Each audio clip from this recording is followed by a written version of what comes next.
Nën motun Marshim për jetën, qyteti i Elbasanit marshoi duke e përmbyllur kështu aktivitetet sensibilizuese në kuadër të muajit roz. Ky marshim nga qendra e qytetit erdhi si shenjë solidariteti për të gjitha gratë që po përballen me kancerin e gjirit.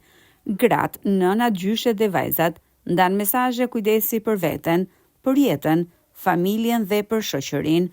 Në fakt sot është dita e fundit e muajit tetor, por mendoj që nuk duhet të jetë dita e fundit e parandalimit të diagnostikimit të smundjeve të tumoreve tek gratë.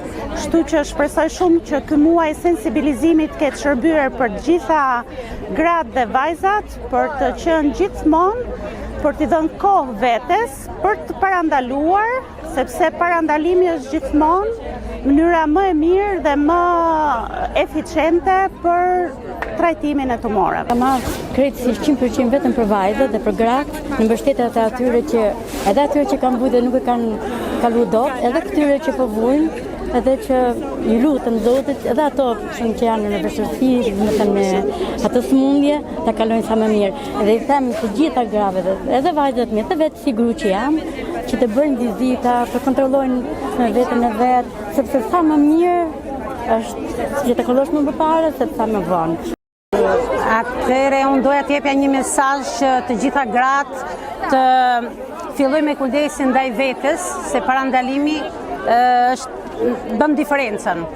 Nëse i shohin diçka që nuk shkon, duhet i drejtohen mjekut për të bërë analizat periodike, për të ndjekur pastaj hapasapi, sepse kontrolli i hershëm shpëton një jetë njeriu.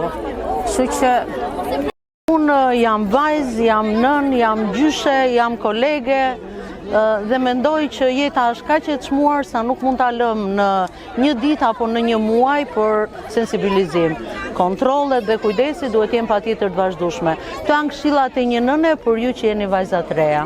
Elbasani renditet mes qyteteve me numrin më të lartë të grave të diagnostikuar me tumor gjiri. Vetëm këtë vit rezultojnë 80 raste të reja. Lajmi mirë është fakti se është shtuar numri i diagnostikimeve në moshë të hershme, çka tregon për një sensibilizim të femrave.